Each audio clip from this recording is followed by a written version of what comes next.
Hello, let's make a painting and let's see what it's gonna be today. Alrighty. A couple of drops. Well, a couple more. Let's see. Red. Yeah, let's start with the red one. Maybe a couple of taps, and I'm gonna cover this big splash in the middle. There we go. Trees. That looks like a trees with a bunch of leaves falling down. I guess it's fall. Alright. That's good enough for me for the horizon. And now I'm gonna do orange. And just cover up the midground and foreground. I got a feeling this one is gonna be a very simple one. Nothing too much going on there. Just a everyday beautiful landscape you see. For the sky, very, very calm down day. Blue and green, moving around, blend it with these trees. At least on the bottom part. I want to keep the top part at some point. Maybe a little bit more there. Let's go for black gouache. All right. And I'm not sure my black gouache dry out a little bit. I think I forgot it under the air conditioner. And let's see. Yeah, it's still working well. It's a little bit hard to get out of the tube, but other than that, it's pretty good. I'm gonna make the horizon line a little bit thicker. And it's more right is going, more thinner it's gonna be. Because I want to keep that space for the big red trees. Alrighty. Let's see. Now the foreground. The foreground need to be something need to be done with it. I'm gonna take the palette knife and I'm gonna start moving the black gouache around. Now the foreground is kind of a dry, so I'm gonna use that in my advantage so I can have this flickering effect.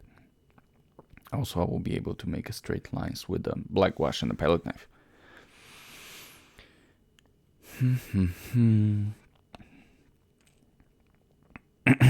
Excuse me. Alright, gold green. Let's go for it. This is way too, well, actually blue for this guy. But I feel like I need to put gold green in the midground and the foreground. Because this contrast between the black gouache and the completely white space is way too much at this point. I think it's way too, it's dragging too much attention to it. And so I'm gonna fix that.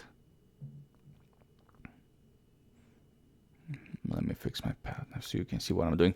A lot of water and not that much paint, so I can have that semi-transparent. But this gonna help us to unite everything, to kind of, make them friends. So it's gonna be the mid-tone between the black and red and orange. Alright, let's put some water there too. By simply mixing the whatever left over from the gold green with the blue. I feel like a little bit more dark.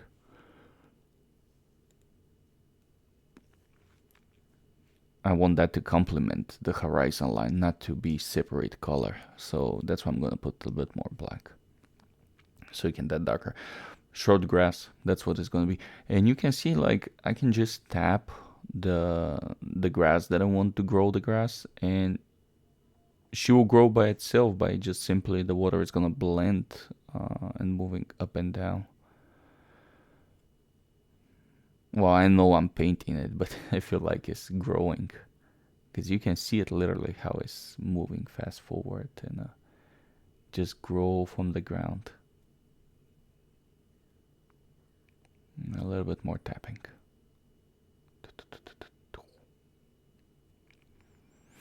Now the trees on the back are pretty bland at this point, and I like this, but I feel like I need to put a little bit more detail there. Let me make this throwing shadows on the grass in the foreground, and I will move back to the trees on the back. Excuse me. Remove some of the paint because we have a light coming from left.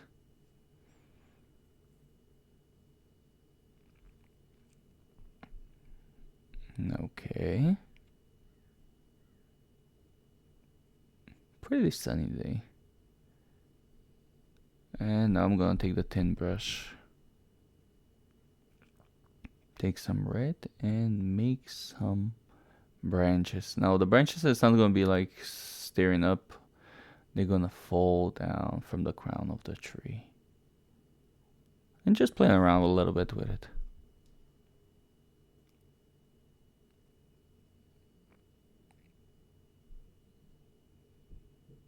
Maybe it's a little bit of wind there, judging by the branches, how they move.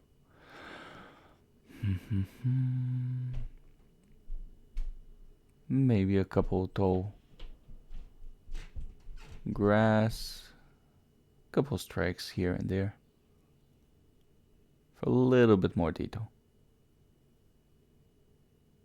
And there you go. Watercolor, abstract, landscape.